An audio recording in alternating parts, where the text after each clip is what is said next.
So itutur ko muna kayo dito sa kanilang CR. Meron silang bathtub. Ayan, may mga free towels na rin. Okay, tapos ito, may mga free din dito. So dito ang kanilang main room, guys. So may isang malaking queen bed. Alam ko queen bed tawag dyan, no? Tapos ito, may separate kama sila. So kasya ata mga 3 to 4 person. Ito may close. Ay, akala ko closet TV pala. Tapos ito, kung gusto niyo magmasid sa napakagandang view ng Bangkok, ayan, no? Meron din sila, pwede niyo buksan yan, guys, kung natutulog kayo. Kasi medyo mataas naman tayo ngayon.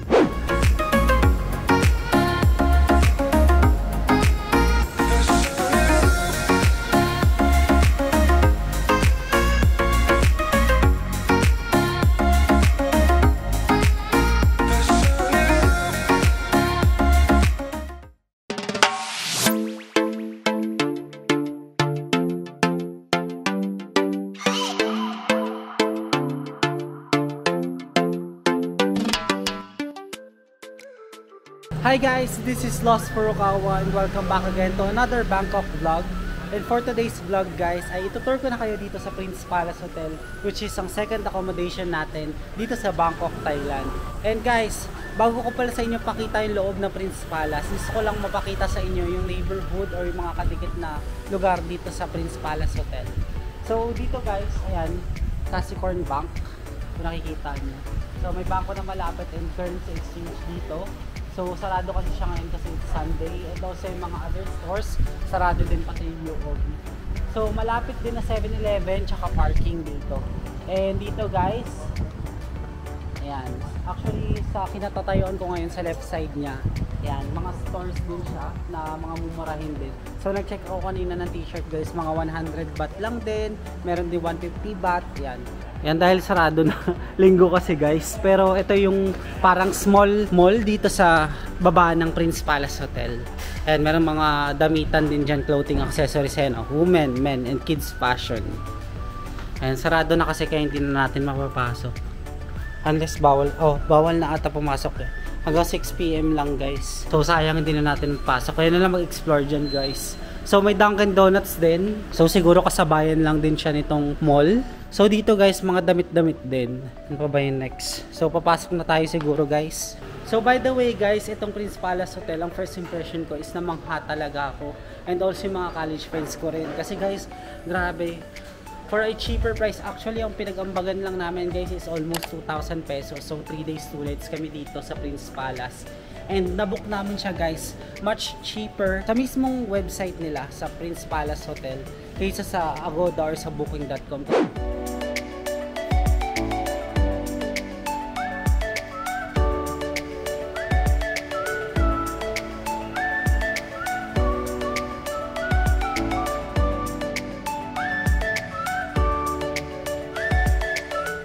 Pero bago ang lahat guys, subscribe muna kayo sa channel ko. Tulungan nyo naman ako na ma-reach ang 10k subscribers para makapag-giveaway na tayo ng GoPro Hero camera. Kung para sa mga bago nga pala sa channel ko, ako nga pala isang travel vlogger and gumagawa ako ng mga travel guides both local or international. Kaya sa mga hindi pa nakaka-subscribe, subscribe na. So ngayon, let's start na talaga ng tour dito sa Prince Palace Hotel. Let's go!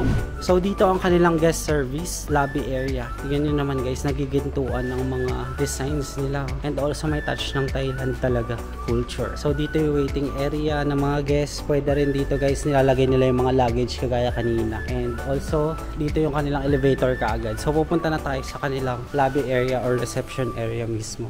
Tingnan nyo guys, ang kanilang elevator. Ginto din. So dito tayo sa lobby ballroom. Oops, napindot natin.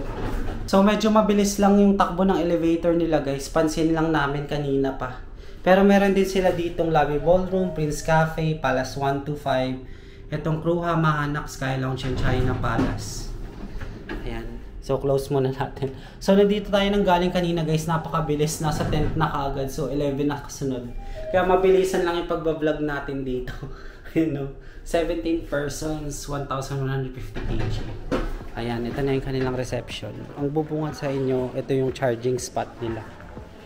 So dito yung mismong reception nila guys. Dito kami nag-book kanina or nag-check-in. Ayan, tas dito yung kanilang waiting area. And syempre guys, with a touch of Thailand culture. Ayan, parang dragon ito, no? With flowers. Pwede ata tayo pumasok dito for tour. So ito yung kanilang palace bar. Hi, sawadee-kap. So medyo peaceful yung ambience dito guys. So pwede kayo mag-bar muna dito or kumain lang din in case na nagugutom kayo. Ito ata ang kanilang menu. Ayan, may coffee sila. Ayan, may mga fries, fish and chips. Ayan o, marami pa. Ito pa guys, oh, mga salad.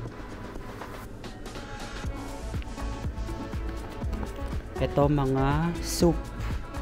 Kakaiba talaga yung mga luto nila dito guys, no? Galing. Yan, meron ding sandwich in case na ayaw nyo yung kumain talaga ng heavy. Ito may burger din sila. Solid oh. Mukhang malaki rin yung servings nila dito. Pati ito, merong German pork knuckle. Ayan. So yun lang yung kanilang menu guys. So proceed na tayo sa pag-explore. And dito meron silang grand staircase. Wow. Grabe guys, oh. Parang bar din siya. Ito rin ata yan eh. Yung Prince Cafe nila. Pwede ba natin mapasok? Sige, try nga natin puntahan. Medyo awkward lang guys. Baka kasi may mga kumakain din. Pero tignan na rin natin para makita niyo. Ayan. Ito yung kanilang Prince Cafe. Wow.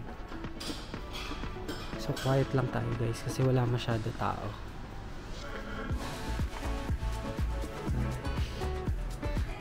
So, ang laki ng kanilang Prince Cafe.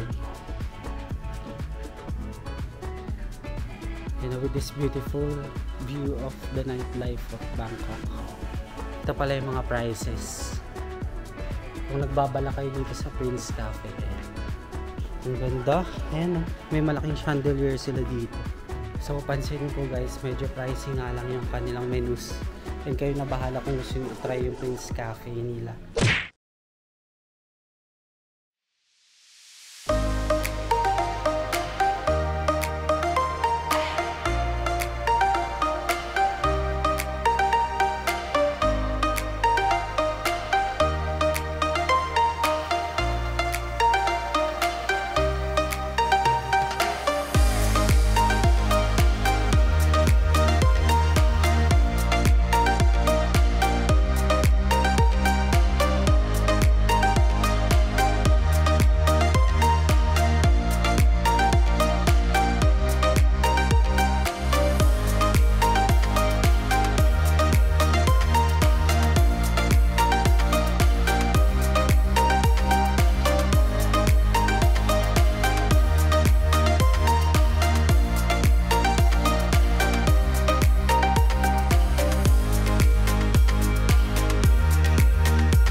A few moments later.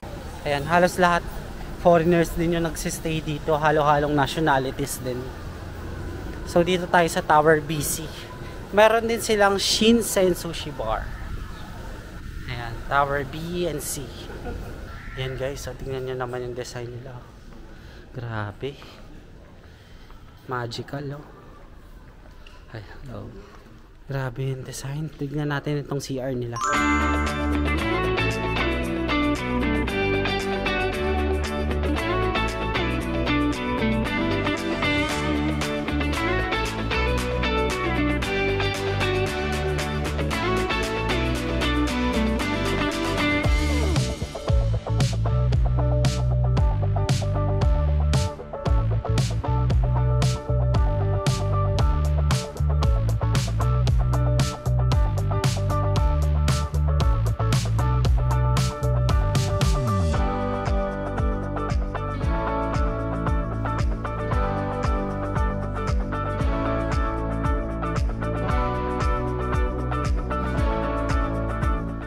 So ito pala yung 11th floor directory.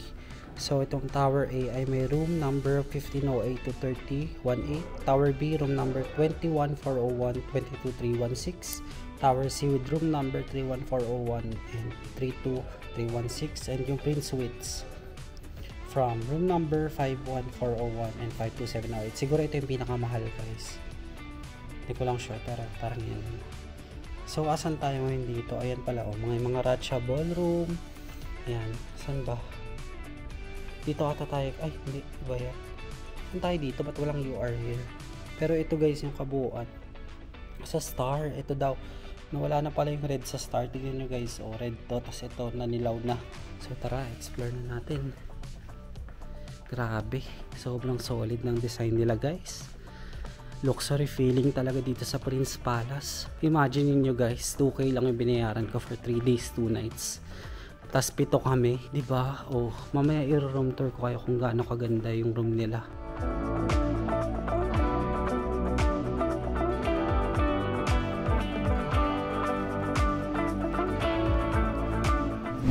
Guys, akit muna tayo dito sa taas nila. Ano kaya meron dito? So medyo tahimik lang ako nagbablog guys kasi baka maraming tao. Oh, hindi pala, wala masyadong tao dito. Ano ito? Oh, para siyang mga event hall. Wala na kaya naman guys dito mag-vlog. Yan yung naglilinis. So dito guys, dito yung papunta sa elevator, papunta sa aming room. Ayan, nasa na tayo. Ang daming directory guys, no? Kayo na lang bahala. Yan din yung pinakita ko kanina. So dito guys, yan yung parking nila. And dito parang event hall din or waiting area din. Ayan, wala kasi mga English signage. Ayan yung kanilang parking. Akyat tayo para makita nyo na ang ating room. Napakabilis ng elevator talaga nila guys. Lagi nagmamadali. Oh, di ba? Oh. Try natin sa 18, dito tayo. Ayan oh, may spa and fitness swimming pool sila sa 12th floor. Ganda-ganda talaga ng mga designs nila. So ang room namin is si 51802. So family room siya guys, kaya medyo malaki siya kung makikita natin. So i-open na natin.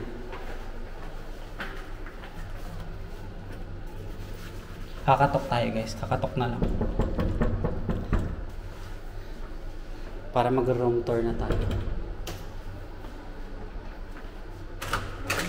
Hello, mag-room tour lang. Living room to, tapos kitchen na may mga KFC pa. Na-disaster dito ah. Mabilis nyo kumain ah. Matagal na ba ako nag-vlog?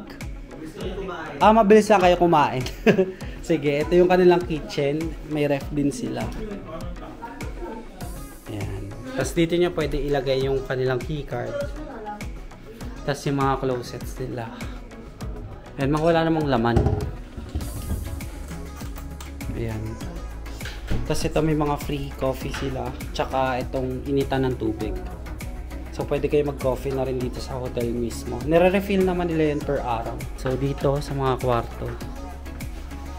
Ayan, ito yung unang kwarto sa pinakakanan. Twin bed siya guys. Pagpasensyahan nyo na lang talaga guys kung magulo yung mga gamit namin kasi nakalapag na talaga dyan. Tapos ito sa kwarto, ayan, isang malaking bed. So pwede dalawa dyan guys. And ito yung closet nila. Tapos dito guys, may beautiful view kayo ng Bangkok City. Yan oh, ang ganda guys no. Bangkok City at night. Ayan, tapos pwede kayo mag-charge. Marami naman silang charging station per room. So ito naman yung kanilang CR. Ayan oh. Ganda guys, di ba? So itutur ko muna kayo dito sa kanilang CR. Meron silang bathtub. Ayan, may mga free towels na rin. Okay, tapos ito, may mga free din dito. So mga shampoo, mga soap. Yan, libre yung mga yan. Tapos may hair dryer din sila. And also yan, tingnan nyo guys kung gaano kalinis at gaano kaganda itong CR nila. So dito ang kanilang main room guys. So may isang malaking queen bed. Alam ko queen bed tawag dyan no. Tapos ito may separate kama sila. So kasya ata mga 3 to 4 person. Ito may close. Ay, akala ko closet TV pala. Kung gusto niyo magmasid sa napakagandang view ng Bangkok. Ayan na. Meron din sila. Pwede niyo buksan yan guys. Kung natutulog kayo. Kasi medyo mataas naman tayo ngayon. Ayan o, diba? Ayan, sobrang spacious nitong hotel na to guys. Wala na kayong hahanapin pa. Ang galing. Ayan, ang dami nilang maleta. Tapos ito yung mga closets. Malalaki din. Oh! May safety deposit box din sila. Ano naman ito? Oh, nice. May mga sanitary bags. Tapos wala nang laman ata yung iba. Okay, wala na nga. Ayan. Tapos ito may isa pang closet. So ito yung main room CR guys. Merong jacuzzi din. Pero parang medyo maliit lang siya compared dun sa isa. No? Kahit ito yung pang main room. So medyo maaliwalas din yung ilaw dun sa kabila. Ayan, dito kasi napupundi na ata kaya medyo ano na, tagdidim na siya. Pero kung hindi naman, at least may enjoy nyo talaga yung jacuzzi or bathtub dyan. Tapos ito yung mga free nila oh. Conditioner, shampoo, tapos ito. Ano to? Foam bath. Meron din sila. Tsaka mga cotton buds, shower cup, toothbrush, check. Ayan. So nakita nyo na naman kung gaano kaganda itong Prince Palace Hotel room namin ngayon. Grabe, sobrang nag-enjoy talaga kami. So, yun yung first impression talaga namin dito sa Prince Palace Hotel room. So pasensya nyo na guys kung pawis tayo ngayon kasi nag-hotel tour tayo kanina sa baba and marami tayong pinuntahan. And halos lahat tinur ko rin sa inyo kahit hindi ko na masyado na-tour lahat ng towers. Ayun nga, nasabi ko kanina na nabook namin to directly sa Prince Palace Hotel website. Kasi guys, may promo sila kapag first time. So guys, ayan, mag-book na kayo kung first time kayo dito sa Prince Palace para mas maka-discount kayo compared sa Agoda and sa Booking.com. So kami ay 7 and 3 days 2 nights kami dito. So naghati-hati kami and ang binayaran lang namin per tao is 2,000 pesos. So okay na siya for me guys kasi yun may mga hinahanap natin mga Pinoy diba is parang yung comfortness sa pag-sleep and also yung cleanliness ng mga banyo and also ng mga rooms. To be honest guys, marirecommend ko talaga ng Prince Palace Hotel. Bakit? Kasi guys, napakalapit din ito sa mga tourist spots dito sa Bangkok, Thailand. And also, yung safety niya guys, maraming guard, maraming entrance dito guys. And comfortness to sleep, napaka-spacious niya. Yun talaga yung masasabi ko, napakalaki for 7 people. Hindi ko sure kung ano yung pinaka-max nila per kwarto. Pero kasi ito, parang joint room na ito. So, family room na in-avail namin dito. And I think yun lang guys for today's video kasi pupunta pa tayo ng Icon Siam which is ang last itinerary natin dito sa Bangkok, Thailand.